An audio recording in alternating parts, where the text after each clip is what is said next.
fikirka uu ka soo jeediyey golaha shacabka hortiisa wax dhibaato oo ka soo gaari kara ma jiro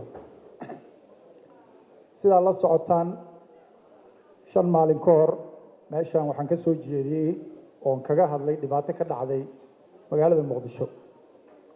oo ahayd in xabsigii dhexe la galay dad lagu laayay dadna aan loo soo xirin dadna aan xilka laga qaadin lagana hadlin waxaa ku xigtay 2 maalin gudahood in la galay kafeegii ku yaalay Top Cafe labaanka ku wareerin oo dhalinyaro xildhibaan suuqan ku toosinaya labaanka ku wareerin arintan codsi soo jeedisay baa jirtay ma idin sheegin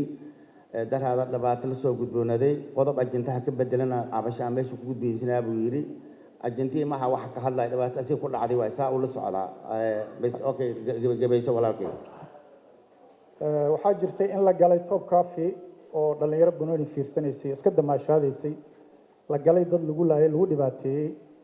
ilaa ay haddana aan mas'uuliyad la qaadanin oo cid loo soo xiray cid xilki laga qaaday cid la dhibaateeyaysan jirin hawshiina ay si caadi isaga socoto markii aan ka hadlay oo meeshaan ka baxay ayaa mas'uul ka mid ah mas'uuliyiinta dalkan howlahaasna qaabilsan oo telefoon ii soo diray asagoo sheegaya ugu yiri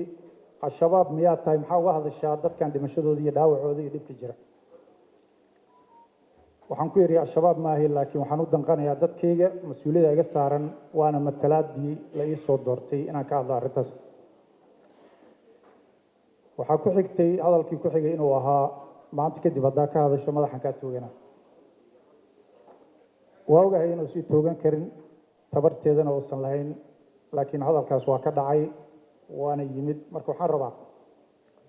maalin kale uga hadli doonaa sida guddoomiyaha uu sheegay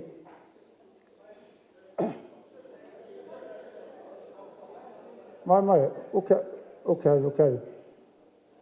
وأرين قضاء بيستان والدستوري عن ربعين هذا هر كانوا كدبنا أتشقدي نقبستان لذيك وصوت ديارنا يا سنين تكمل دمين نتعدي لا يرادو مركب حار ربعين هذا هر تاسع إذا أدوجتان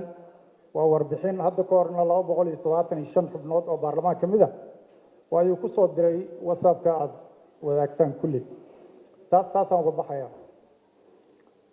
أنا كل waxa laga yaabaa inuu isleeyahay ninka waa qurba jooga waa cabsanaya laakiin nin cabsada oo la cabsi gali kara inaan ahayn meesha ka qiraya maanta waxa kaloon qayb ka ahaa mooshinka wax ka bedelka loogu sameeyay ajendaha maanta kaas markii la gaaro laga hadlay helbaan kaas markii la gaaro laga hadlaya dabka waa gudbisatay kaas martay meesha ugu harxaa